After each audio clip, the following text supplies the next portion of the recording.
All right, one more. If you guys can keep listening to my voice, hope it's not too grating on your ears right there. I see you giggling. All right. Just kind of imagining the comments that you guys make while I make these videos because we're not in class to enjoy them together. But I don't know, maybe you can text me some comments because I miss you guys. It's a lot of days to not see you. But I'll be back on Wednesday if all goes well on Tuesday. Okay, here we go. Factions. Yes. Remember Federalist 10? Of course you remember Federalist 10. It's fascinating. It's all about faction and how to control faction, right? So basically, you need to create competition. That's why a large republic is freaking awesome. This is Madison. That's my paraphrase of Madison. He's a gentleman, so he wouldn't use too strong of language around a lady. Okay, I think it's getting late, so this might be a kind of, wacky presentation here. The definition, basically, of having the large republic with all of the competing interests is pluralism. So pluralism is lots and lots of competing interests, so that the idea is that no one group can become too powerful because you have so many competing for attention and ideas. So what is an interest group? Well, an interest group has to be voluntary. So it's a group of citizens. They all are interested in the same thing. So just kind of a self-obvious name there. Interest groups are different than protest movements. So you can protest something and not be an interest group, because to be an interest group, you're seeking to formally influence government and elections. You'll engage in electioneering. Isn't that a cool word? So that makes you an interest group. Whereas if you're a protest movement, you can think of like the Women's March, or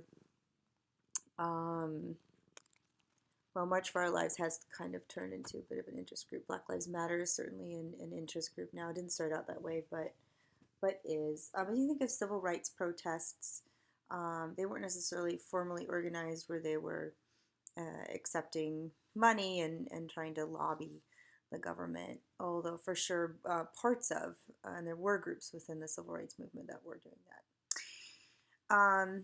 Interest groups speak for some, but not all of us. You may be represented by an interest group and not even know it. Actually, there is an interest group for students that's representing student rights. See, you probably didn't know that. Frequently, interest groups will start out as some sort of social or ideological movement, like the Tea Party, right? And then they'll formalize into an interest group after some time. Interest groups can exist because of the Bill of Rights that protects speech and assembly, which are two things that interest groups do to accomplish their goals. The free rider problem here relates to the fact that interest groups kind of speak for some, but not all, or speak for some people and they don't know that they're being spoken for. So the free rider problem is where you'll benefit from collective action, but you don't actually have to work for it, so it's hard to motivate you to get up and work for it, because you'll benefit even if you don't work for it, as long as other people are working for it. So think about the Little Red Hen. If you guys know the story of the Little Red Hen, she says, who's going to go help me harvest the grain so I can make some bread? And everybody's like, nah, I got better stuff to do. Right? And she's like, okay, I've harvested the grain, who's going to help me mill this, into flour? And everybody's like, nah, I got better stuff to do. And then she mills the grain into flour. She goes home and she's like, okay, who wants to help me bake the bread? And everybody's like, nah, I got better stuff to do. She bakes that bread. It smells so good. Everybody's like, yeah, I want some of that. She's like, yeah, you didn't help me, so no. So she's like, you can't be free riders. You could think of free riders in group work. It's a way for students frequently to understand the free rider problem, right? So you ever been told you're going to get a group grade? You have to do a group project, and then you groan. Why do you groan? Okay, yeah, because you're like, well, I'm probably going to do the work and other people aren't, and they're still going to get the grade. So that's an illustration of the free rider problem. Let's look at types of interest groups. Oh no, this slide is messed up. I'm sorry that the picture is over the words there.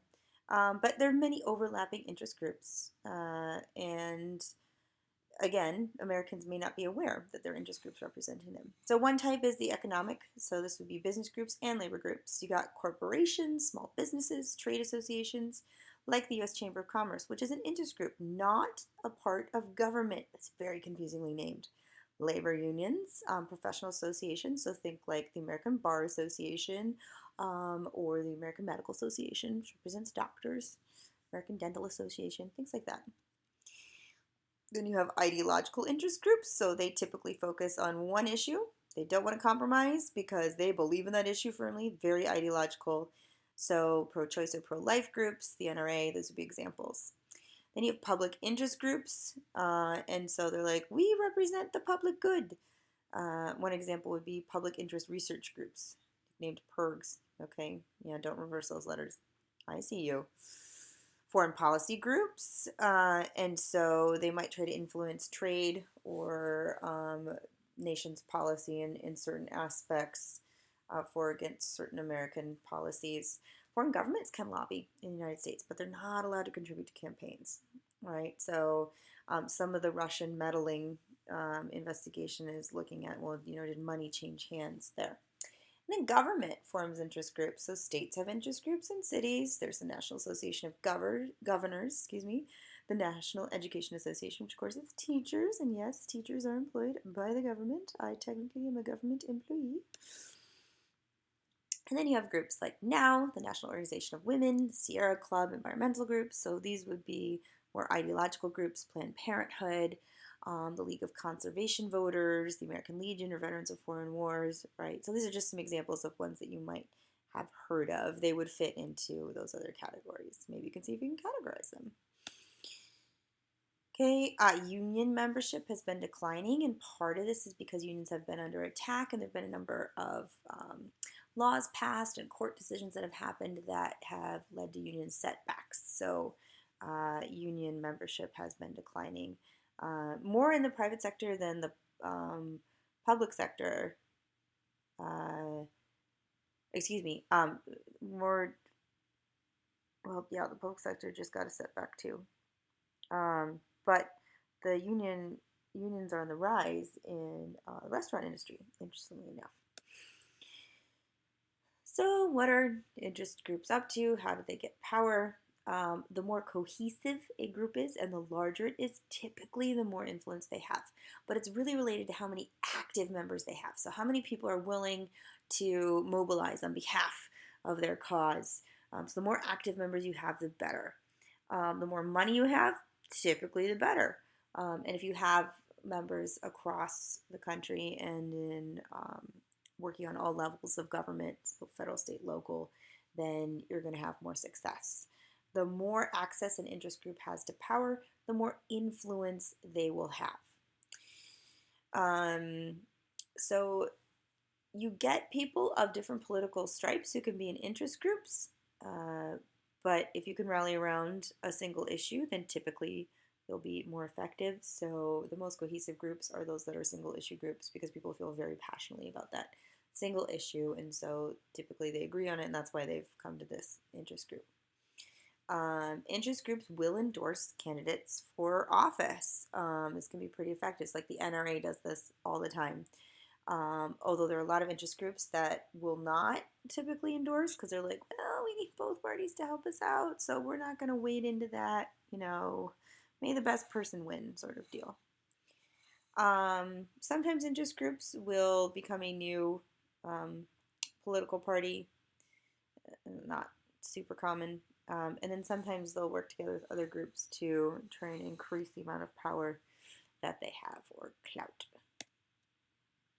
Okay, so what do they do to try to influence voters and elections? Again, they endorse, they will donate money, large sums of money typically, and then they work on voter education. So you've probably gotten leaflets and flyers at your house that are from interest groups, especially before elections, about, oh, this thing happened, and you should vote this way, and so they're seeking to influence voters.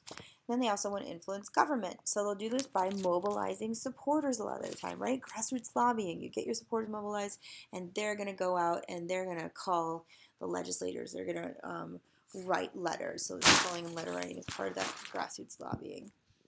They'll straight up lobby, right? So they'll hire lobbyists who go and try to influence government legislators. Look up, this is a clip talking about ALEC and its influence from the documentary 13th. So if you don't remember about ALEC and its lobbying activities, go ahead and watch that clip to refresh your memory. Or you just go back and watch 13 itself. They will give testimony before Congress, so interest groups have a lot of influence this way. They'll litigate in court. Lots of interest groups are showing up in court all the time.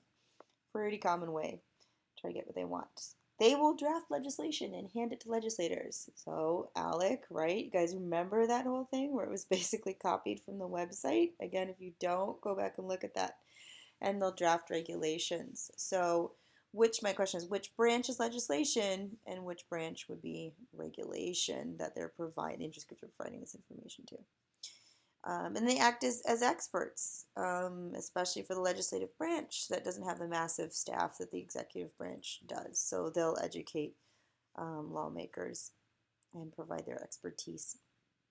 And of course, they'll engage in protest as any regular citizen can do. Okay. Lobbyists are employed by interest groups and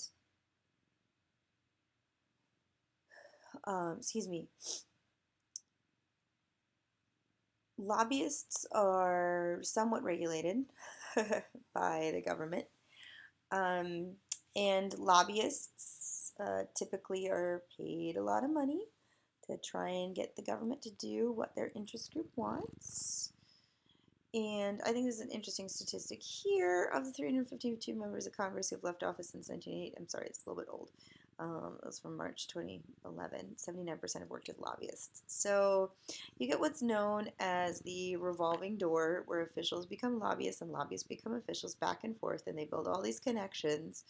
But that can be a little bit shady, right? Because when they work as lobbyists, they're going to use those connections to their colleagues. So they can be advantaged. This then favors large interest groups who have more money, who can pay a higher salary to lobbyists. But then, if their lobbyists become into power, are they favoring their former firms, right? So it can be a little shady. You do have to wait 1 to 2 years before becoming a lobbyist, but you were supposed to have to wait 3 is what Trump said, and that has not happened yet. Okay, so here's just a picture of the revolving door between the public and private sector. So go ahead and pause the video here and take a look at this for a bit and see if you can figure out what all is going on here. All right, so iron triangles arise because of the revolving door. So an iron triangle is this sort of informal alliance and relationship between interest groups and a congressional committee or subcommittee and an executive agency. For example, the Social Security Administration, the Subcommittee on Social Security Benefits, and then the interest group, the American Association of Retired People, or AARP, a very powerful interest group. Why are they called iron triangles? It's because no one else can get in, right? The people, the bureaucrats, and the representatives and the lobbyists all know each other, right? They might have been going back and forth between all of these different jobs. So they have these relationships, and so they have a lot of influence over policy and sort of blocks out the citizens or maybe members of the other party from having a say. And so they're not really looked upon favorably, even though they can be very effective in sort of getting legislation passed. And you can see from this illustration sort of how all this works here in terms of who provides what. Sometimes they're called issue networks because there's other groups that come in, like political parties, and so they can be called issue networks. But sort of iron triangle is the term that has come back into favor. It was in favor, then it fell out of favor for issue networks, and now it's back. And so, again, the revolving door is what leads to this situation.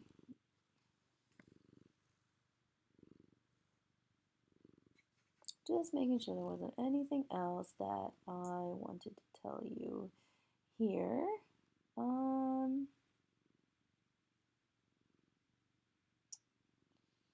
Again, everybody just knows each other well. It's kind of a joke in Washington about, they call it the incestuous town. Um, and interest groups are a part of that. They will work within political parties, but if they need to accomplish their goals, they will cross party lines. So, what exactly do lobbyists do? Well, they will offer money for re-election. They get a lot of information to representatives. They're going to be providing that draft legislation. They're going to provide questions for the Congress people to ask administration officials, but of course those are going to be leading and favorable to the biased in the interest group's favor. And then they can also try to get the public involved, right? So they might send out literature or put on commercials, right, on Facebook and YouTube and on television and in newspapers to try to get the public persuaded to their side, or, well, their client's side, right? So here's what's been spent on lobbying. Okay, so you can see it's grown over time. And then here's the growth in federal spending. So note what you're seeing between these two charts. I'm going to flip back.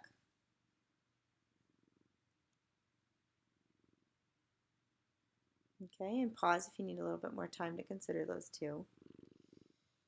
All right, so the charts would seem to indicate that maybe lobbying has influenced federal spending, right? We're spending more because there's more lobbyists. But I would caution you to think about the events also that are taking place during these years as well, right? So what's happening in 2008 and 2009? Think about that. So just make sure that you're considering all factors when you look at a graph. Okay? And then here's who spends the most, which the National Association of Realtors correct me up, right? And then these interest groups that are down here are super influential, but they don't spend as much money. Why do you think that is? Ponder that. Okay. I'm not sure why this is in here twice. I apologize for that. I don't know why this slide showed up again.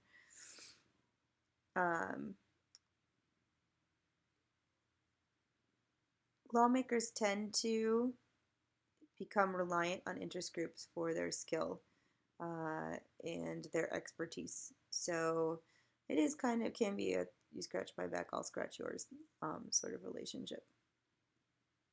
Okay, money in politics, right? So I mentioned this before with political parties, but we got to talk about it again with interest groups.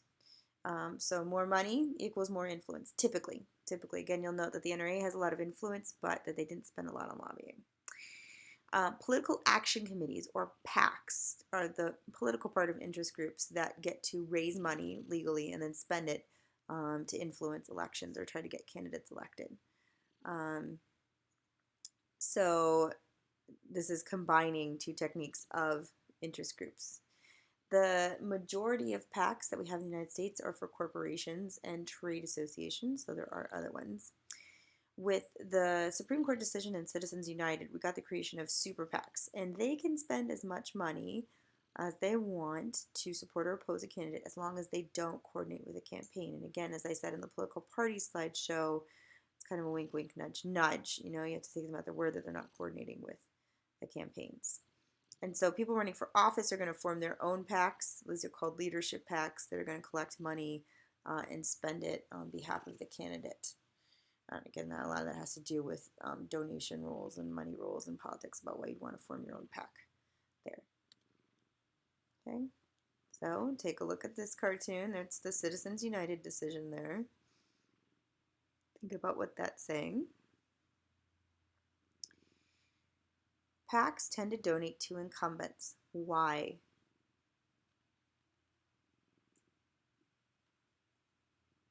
Okay, if it says because incumbents are likely to win, you're right. They want to buy influence, essentially. I don't mean to like sound so crass in saying that, but they do want to buy influence with the right people.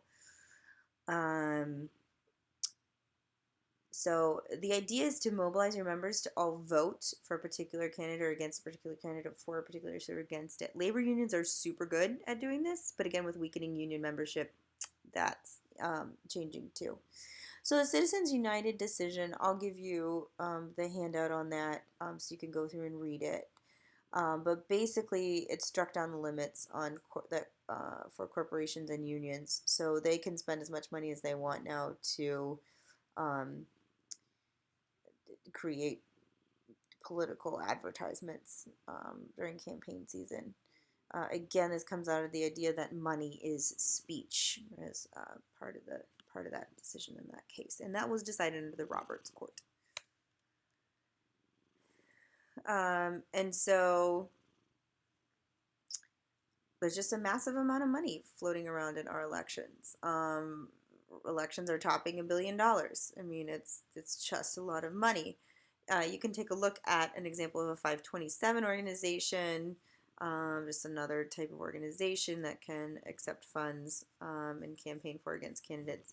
And you can take a look at the Swift Boat Veterans for Truth, and they did a lot of damage to John Kerry's campaign when he was running for office. They basically took his war record, which he felt was an asset, and turned it into a liability. So you can click on the link in the actual slideshow. Again, I don't know how to do real links on YouTube. Sorry. So, do interest groups have a lot of influence? Well, there's a lot of them, and they're competing. So that does limit the influence they have. So Madison was right in that respect.